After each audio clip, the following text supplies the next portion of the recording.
Leitura do livro O Caminho para o Filho Andar. Como usar as Escrituras no treinamento dos filhos. Capítulo 2. Ensine com as Escrituras. Meu alvo neste capítulo é destrinchar uma porção singular das Escrituras para que você perceba as profundas implicações que ela tem em sua vida. Na realidade, caso esteja procurando algo que o motive grandemente a ser um pai melhor, recomendo muito que se comprometa a memorizar essa passagem. Quando corretamente entendido, é provável que nenhum outro trecho da Palavra de Deus encoraje tanto os pais a usarem as Escrituras no treinamento dos filhos como este. Abre aspas. Estas palavras que, hoje, te ordeno, estarão no teu coração. Tu as inculcarás a teus filhos e delas falarás assentado em tua casa e andando pelo caminho e ao deitar-te e ao levantar-te.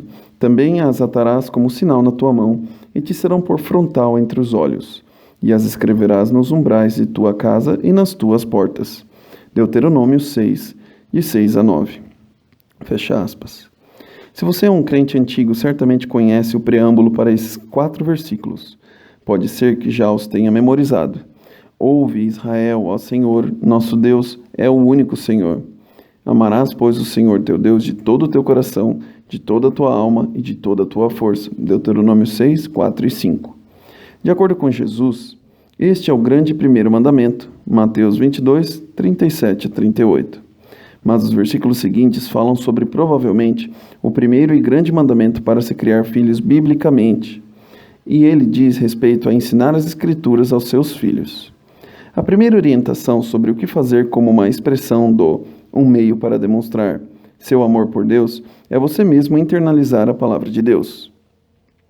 Amar a Deus e conhecer sua palavra são inseparáveis, estão entrelaçados como partes do mesmo tecido.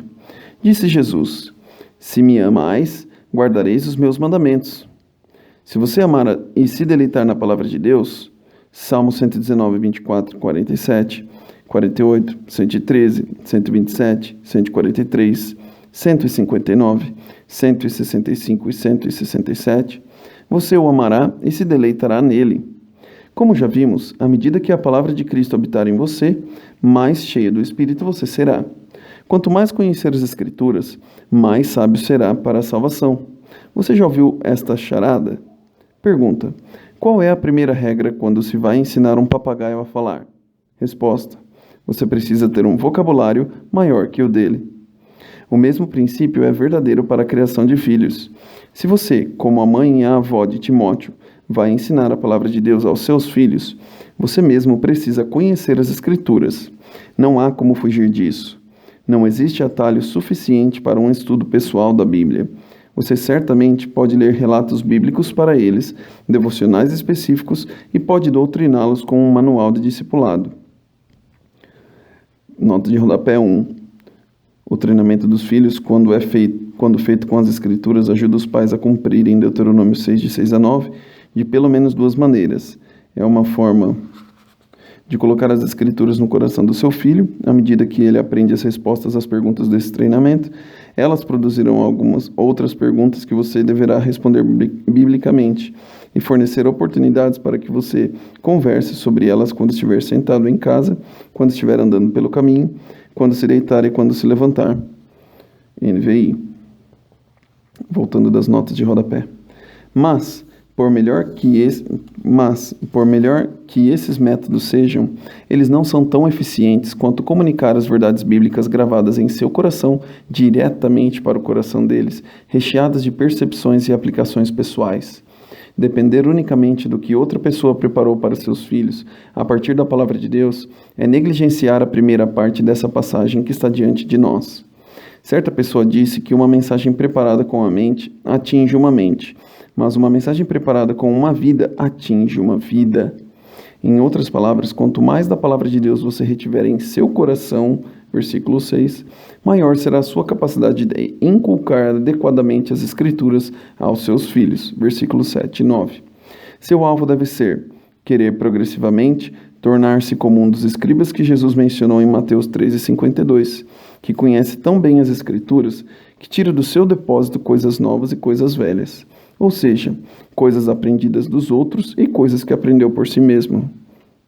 A frase abre aspas, estarão no seu coração, fecha aspas, é traduzida a partir de duas palavras hebraicas que significam, abre aspas, no íntimo do homem, fecha aspas. 5 capítulos mais tarde, Deus expande esse conceito de internalização acrescentando 2 intensificadores. Abre aspas, gravem estas minhas palavras no coração e na mente, fecha aspas. Deuteronômio 11, 18, NVI. A palavra gravar significa, abre aspas, colocar ou pôr algo em algum lugar, fecha aspas. Esse algo são as Escrituras, e o algum lugar é o seu coração e a sua mente. Deus quer que você coloque sua palavra em seu coração e em sua mente. Quais são, então, os meios pelos quais você será capaz de gravar as Escrituras em seu coração? A resposta é leitura e estudos bíblicos regulares, conversas com conteúdo bíblico, deixar que a palavra de Cristo habite ricamente dentro de você envolve, abre aspas, ensinar e aconselhar uns aos outros com salmos, hinos e cânticos espirituais, fecha aspas, etc. Especialmente com seus filhos, abre aspas, e delas falarás assentado em tua casa e andando pelo caminho e ao deitar-te e ao levantar-te, fecha aspas, ouvindo ao ensino e à pregação da palavra e provavelmente, o mais importante de tudo, meditando diariamente nas Escrituras, assunto que trataremos mais adiante. Acima de tudo isso, ter a palavra de Deus em seu coração significa que as Escrituras governam todas as áreas de sua vida. Quando a palavra de Deus está em seu coração, ela afeta toda a sua vida. Repetidas vezes na Bíblia, o coração, o que uma pessoa é no seu íntimo, aparece conflitando com o corpo e seus membros, como a pessoa age externamente. O paralelismo entre o homem interior e exterior é evidente. O coração está ligado e contrasta com a carne, Salmo 73, 26, as mãos, Eclesiastes 7, 26, os pés, Provérbios 6, 18, a boca, Salmo 19, 14, os lábios, Provérbios 12, 2, a língua, Provérbios 10, 20, os olhos, Provérbios 21, 4, o rosto, Provérbios 15, 13, e até mesmo o pescoço, 2 Crônicas 36, 13. É por esse motivo, em parte, que o rei Salomão disse, abre aspas, guarda o coração, porque dele procedem as fontes da vida. Provérbios 4, 23. Assim sendo, quando Deus diz que sua palavra deve estar, entre aspas, no coração, ele quer dizer que sua vida, toda, interior e exterior, deve ser controlada pela palavra.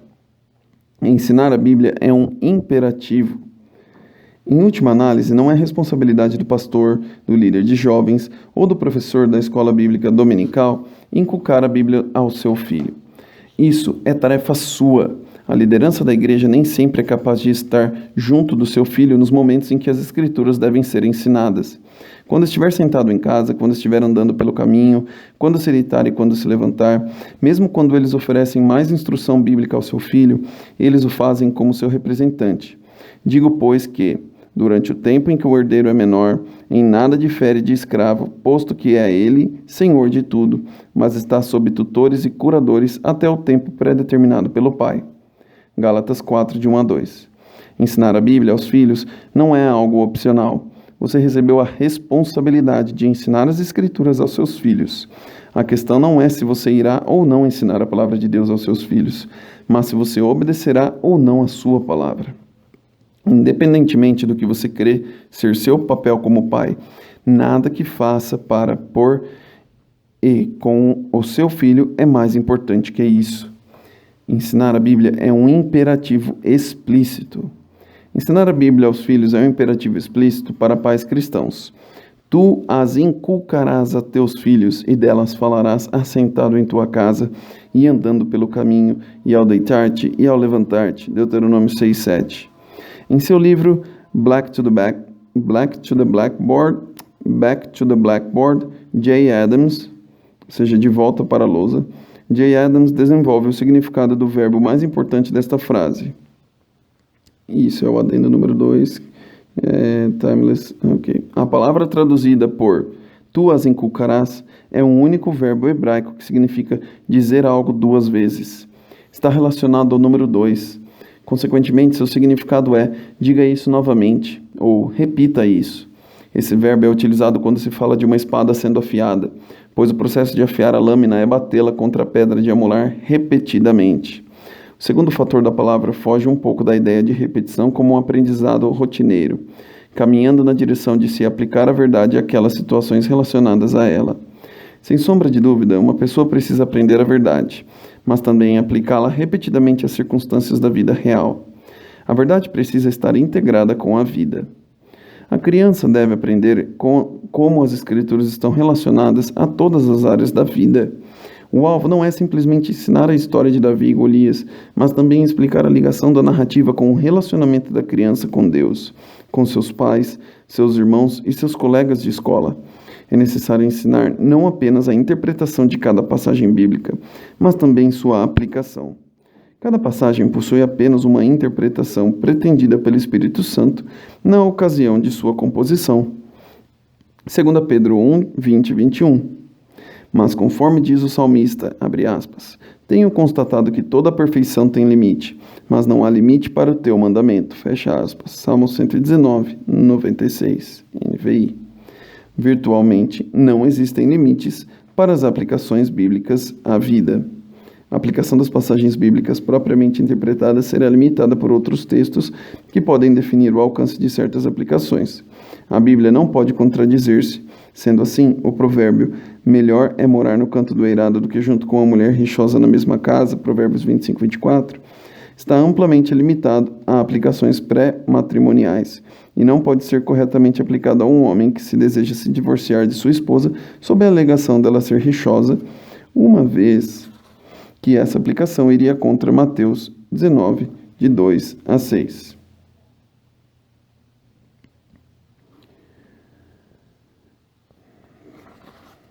Por exemplo, o mandamento bíblico diz, façam tudo sem queixas, nem discussões, Filipenses 2,14, NVI.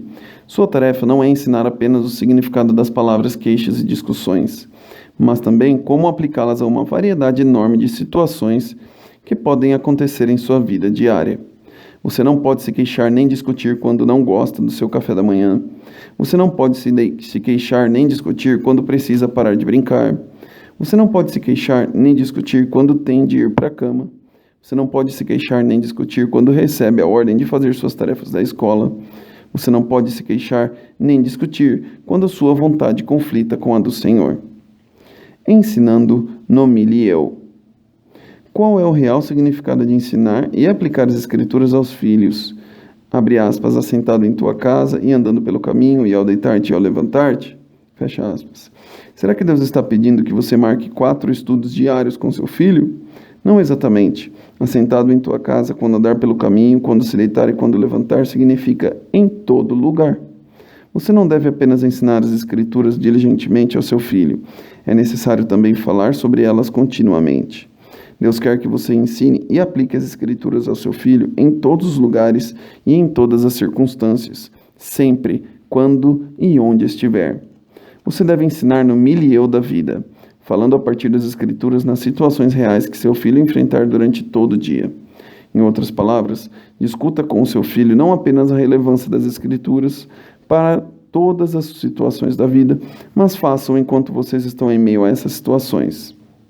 Milieu, literal, meio, é uma palavra francesa que significa ambiente.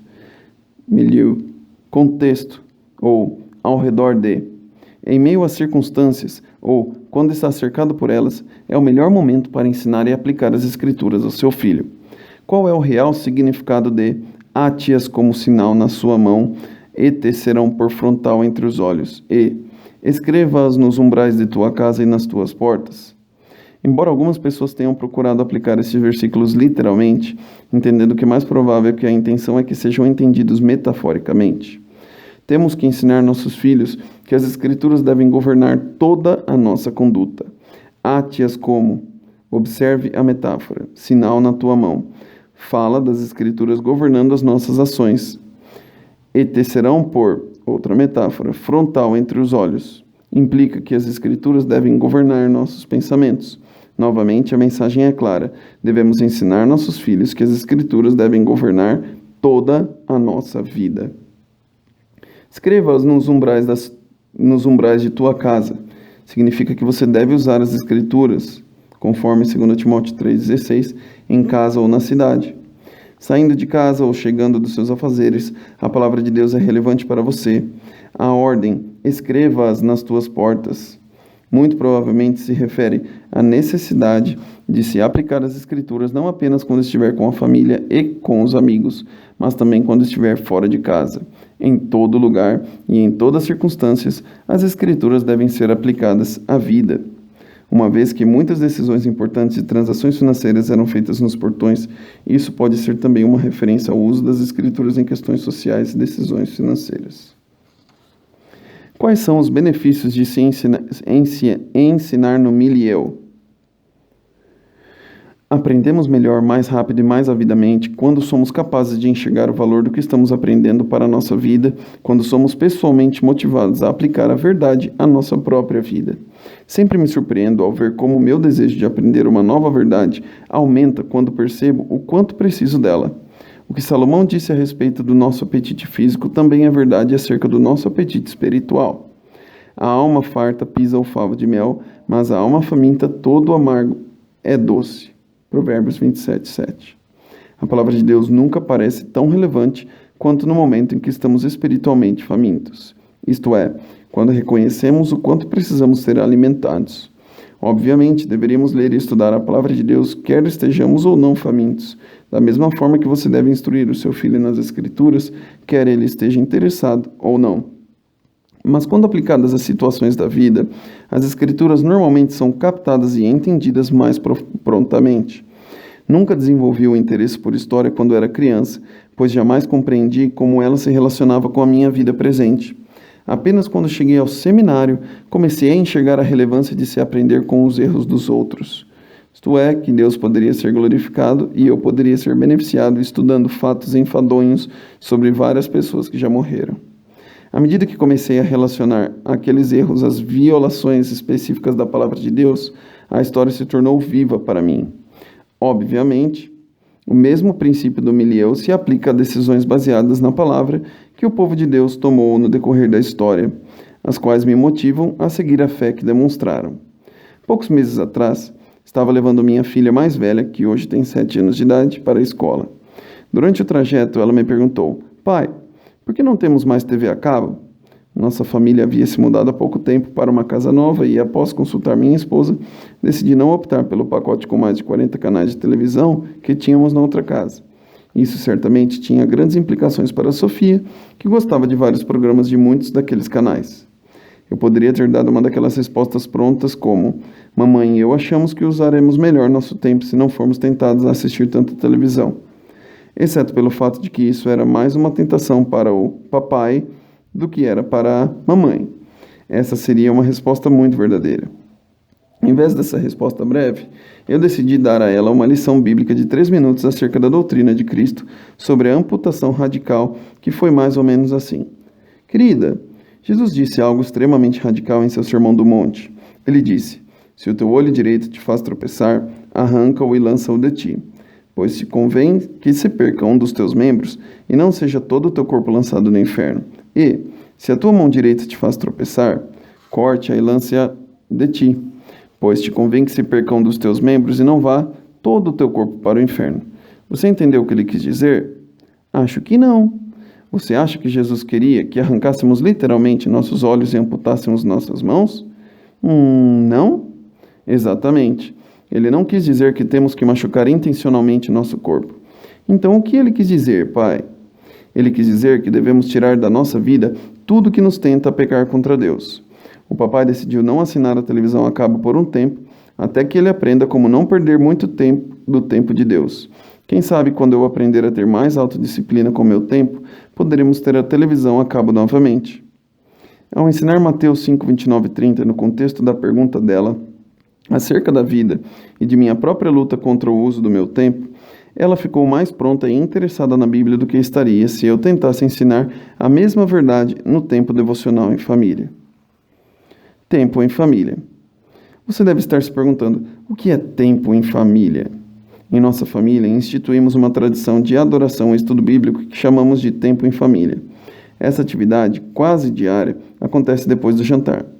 Várias vezes, Ele acontece na mesa do jantar e outras vezes na sala de estar. É um momento no qual eu ensino as Escrituras aos nossos filhos de maneira mais formal. Assim como no tempo de estudo bíblico pessoal, creio que variar as coisas é muito importante no que diz respeito ao estudo bíblico familiar.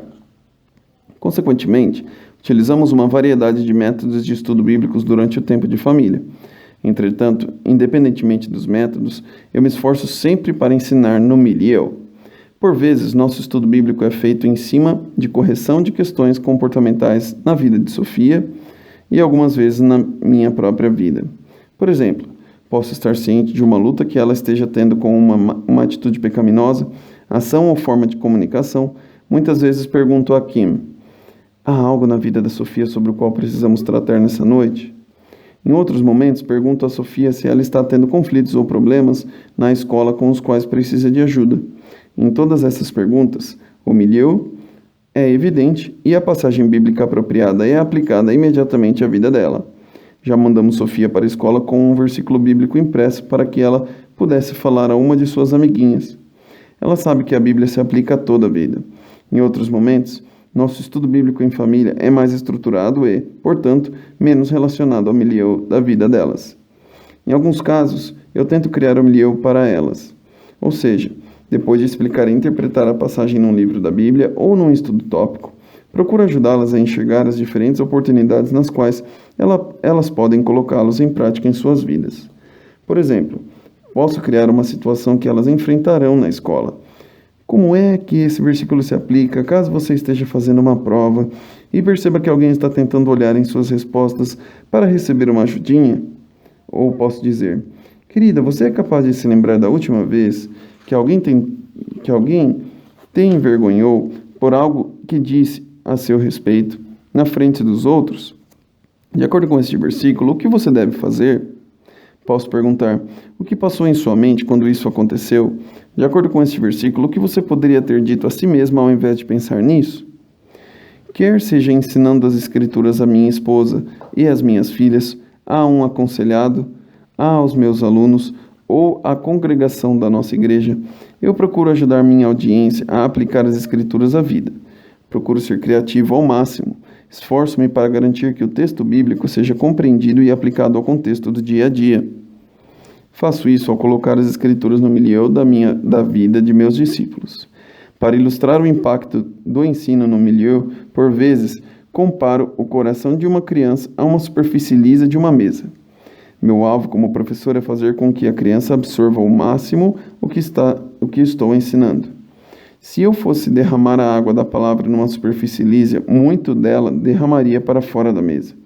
Mas se eu fizer centenas de pequenos furos naquela superfície, de forma que ao terminar de furar aquela superfície, parecerá uma esponja, então a água será completamente absorvida pela mesa. Ensinar no milieu mostrar como as Escrituras se relacionam com as questões da vida real, é semelhante a furar pequeninos buracos. Isso facilita o processo de absorção da palavra de Deus para a criança. Isso também deixa uma impressão mais duradoura. Assim como um pedaço de mobília é lixado para absorver melhor a tinta, preparar uma criança para receber a palavra mostrando a ela sua relevância, a prepara para absorver mais da verdade. Ensinando a observar. Isso nos leva ao segundo benefício de se ensinar no milieu. Nós não apenas aprendemos melhor, mais rápido e com mais avidez quando enxergamos o valor do que estamos aprendendo em nossa vida, mas também somos capazes de colocar isso em prática imediatamente, pois estamos aprendendo o porquê fazê-lo. A sociedade pluralista na qual vivemos abraça uma visão de aprendizado que difere bastante da Bíblia.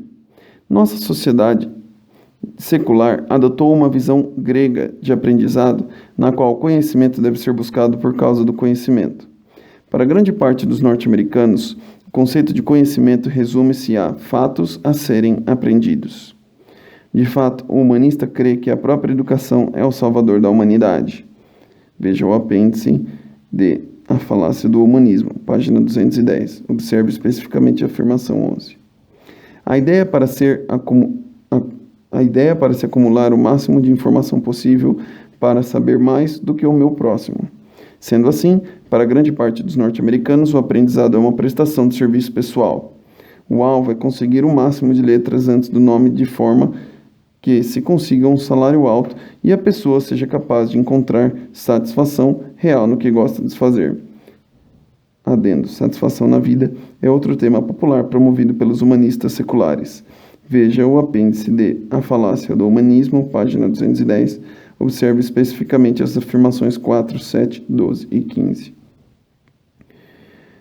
Esta visão egoísta do aprendizado é contrária à visão bíblica.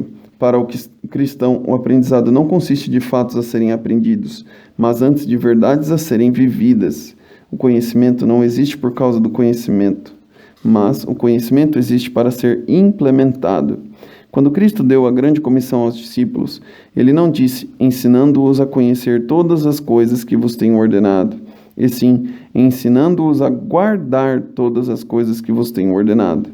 Em Lucas 11:28, ele não disse, bem-aventurados são os que ouvem a palavra de Deus, e sim, bem-aventurados são os que ouvem a palavra de Deus e aguardam.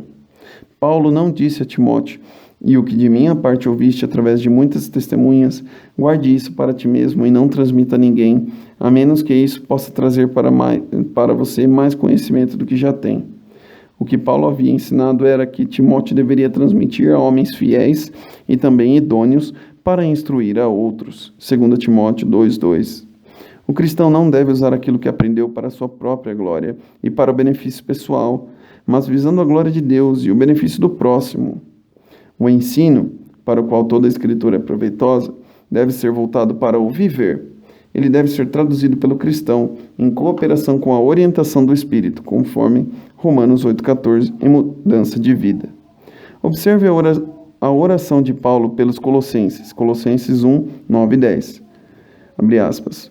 Por essa razão, também nós, desde o dia em que ouvimos, não cessamos de orar por vós e de pedir que transbordeis de pleno conhecimento da sua vontade, em toda a sabedoria e entendimento espiritual. Por que ele fez essa oração? Será que ele visava que ficassem inchados com o seu conhecimento? Obviamente que não.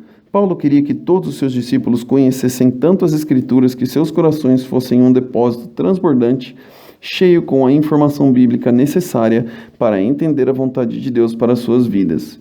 Mas esse não era um fim em si mesmo. O propósito final desse conhecimento era viver, caminhar, de maneira, produzindo frutos, que isso agradasse e glorificasse a Deus. Abre aspas. A fim de viverdes de modo digno do Senhor, para o seu inteiro agrado, frutificando em toda boa obra e crescendo no pleno conhecimento de Deus. Fecha aspas. Ensinar no milieu lhe dá a oportunidade de ajudar seu filho a traduzir os fatos que você está lhe passando, da mente dele para a boca, para os lábios e para as mãos dele. Isso o ajuda a tornar-se um praticante da palavra e não apenas um ouvinte. Tiago 1:22. É seu dever esclarecer como a verdade que está ensinando deve ser colocada em prática. Seu filho precisa ver como aplicar as escrituras que está aprendendo às inúmeras situações e circunstâncias da vida. Ensinar no milieu fornece o canal entre o aprendizado das escrituras e a prática na vida. Você se lembra da história de Helen Keller? Nota do tradutor revisor. Helen Keller não é conhecida da maioria dos brasileiros. Ela foi uma escritora norte-americana que ganhou notoriedade por ser a primeira cega e surda a se formar numa faculdade. Quando criança, ela tinha uma dificuldade tremenda para aprender qualquer coisa. Isso não mudou até que Annie Sullivan empregou um instrumento de ensino no milieu, de maneira que a atitude e o desejo de Helen pelo aprendizado mudaram radicalmente. Certo dia, depois que Helen teve um ataque de raiva por causa da sua incapacidade de entender uma lição, ela e Annie foram caminhar no campo e foram até uma casa que tinha um poço. Em sua autobiografia, Helen registrou o que aconteceu neste dia inesquecível de sua vida. Adaptado para o português de Keller and Helen, The Story of My Life. A História da Minha Vida, Lancer Books, New York, 1968, páginas 36 e 37. Caminhávamos em direção a um poço, atraídas pela fragrância das flores com as quais o poço estava coberto. Alguém estava tirando água e minha professora colocou minha mão debaixo do bocal por onde a água estava sendo bombeada. À medida que aquela água jorrava em uma de minhas mãos, minha professora soletrava com os seus dedos a palavra água para a minha outra mão, primeiro bem devagar e depois rapidamente. Fiquei parada e toda a minha atenção se voltou para os movimentos dos seus dedos. De repente, tive um sentimento difícil de definir. Era como se algo tivesse sido esquecido e de maneira emocionante eu recuperasse a lembrança. De alguma forma, o mistério da linguagem me foi revelado. Naquele momento eu soube que água significava algo maravilhoso e refrescante que fluía por entre minhas mãos. Aquela palavra viva despertou minha alma, a iluminou, lhe deu esperança e alegria, a libertou. Senti então um desejo imenso de aprender. A-G-U-A, água. Porque Ellen saiu daquele poço coberto de flores com uma atitude completamente diferente sobre a vida em geral e o aprendizado em particular? Porque pela primeira vez ela entendeu que aquilo que sua professora estava tentando lhe ensinar tinha a ver com a vida. Quando ela percebeu que a verdade que estava experimentando numa mão estava ligada ao que ela estava vivenciando com a outra mão, ela ficou empolgada. A vida da jovem Helen Keller mudou, pois ela enxergou a relevância do que estava aprendendo à luz do que estava experimentando. Se um pequeno momento na vida de Helen Keller teve um impacto tão gigantesco, será que você consegue imaginar o impacto que o ensino habitual no milieu pode ter em seu filho quando feito no poder do Espírito Santo? Considerações práticas para o ensino da Bíblia aos filhos. 1. As oportunidades para se ensinar no milieu podem ser entendidas para além do momento em que aconteceram. Caso seu filho lhe faça uma pergunta ou compartilhe uma experiência para a qual você não é imediatamente capaz de relacionar as Escrituras, faça uma pequena pesquisa e ensine a passagem no dia seguinte, talvez. Dependendo da idade do seu filho, o momento do milieu não caduca rapidamente. Entretanto, quanto mais perto do evento você partilhar a lição das Escrituras, mais duradoura será a marca que ela deixará no coração do seu filho. 2. Certifique-se de utilizar um vocabulário que seu filho seja capaz de compreender. Transforme termos teológicos complexos e abstratos em palavras apropriadas e em conceitos concretos para a idade dele, isto é, justificação é quando Deus olha para o cristão e o enxerga justo como se ele jamais tivesse pecado. Santificação significa se tornar mais parecido com Jesus a cada dia. 3. Com base no grau de atenção de seu filho, ensine lições relativamente curtas. Se precisar de mais tempo, marque lições extras com ele mais tarde no dia. 4. Considere o uso de encenação para aplicar a passagem bíblica que você está ensinando. Seu filho pode fazer o papel do amigo, do professor ou do irmão, e você representa seu filho. Encoraje-o a dificultar ao máximo as coisas de forma que suas reações sejam realmente aplicáveis à passagem bíblica ensinada. 5. Estimule seu filho a fazer perguntas sobre o texto abordado. Caso você não seja capaz de responder a todas, diga a ele que vai pesquisar sobre o que ele perguntou e que responderá a pergunta o mais rápido possível. Então, faça seu dever de casa e cumpra sua promessa. 6. Peça a ele que imagine seu próprio milieu no qual ele pode aplicar a passagem ensinada. 7. Ensine seu filho sempre num contexto amoroso. Um dos elementos mais importantes na criação de filhos é ter o tipo correto de relacionamento com seu filho. Um bom professor se envolverá pessoalmente com seu discípulo. Um bom pai terá um relacionamento de amor com seu filho, e isso inclui um tempo de comunicação pessoal com ele. Obviamente, ambos os pais devem se envolver com o filho e dar duro para cultivar um relacionamento amoroso com ele. Entretanto, cuidado, pois isso nem sempre acontece. E pelo fato das mães predominantemente terem mais tempo com seus filhos do que os pais, eu preparei o apêndice E, uma palavra às esposas, que creio proverá ajuda e esperança adicional para vocês mulheres. 8. Ensine os filhos que ainda não leem a memorizar passagens bíblicas. Tente isto. Antes do filho dormir, comece a ler para ele, ou citar uma passagem bíblica por várias noites, de 7 a 12. O Senhor é o meu pastor, nada me faltará. Então comece a deixar alguns espaços e peça que ele complete a frase. O Senhor é o meu, nada me. Continue o exercício por várias noites, permitindo que ele preencha cada vez mais os espaços. O Senhor é, nada. No final das contas, seu filho será capaz de dizer o versículo completo sem nenhuma ajuda sua. Você certamente consideraria como indigno um amigo que, conhecendo um ladrão ou um incendiário que estivesse à espreita de sua família com a intenção de matar, roubar ou incendiar sua casa, não te revelasse voluntariamente essa informação. Não há ladrão, assassino ou incendiário como pecado. Silêncio ou ocultamento nesse caso significa traição. Embora se mostre o mais fiel dos amigos, é digno da maior consideração e carinho, que lida com toda franqueza conosco no que diz respeito a descobrir o nosso próprio pecado. Permanecer em silêncio nesse caso revela-o como um falso amigo, alguém que finge amar, quando na verdade em seu coração odeia seu irmão. David Clarkson. Abre aspas. Esse é um médico tolo e um amigo completamente infiel, pois deixa um homem doente morrer por medo de incomodá-lo. E nós somos infelizes e cruéis para com nossos amigos à medida que eles sofrem silenciosamente a caminho do inferno, e nós nos preocupamos em não os irritar ou mesmo colocar em perigo nossa reputação com eles. Fecha aspas. Richard Baxter. Ambas citações foram extraídas de The Golden Treasury of Puritan Quotations. Fim do capítulo 2.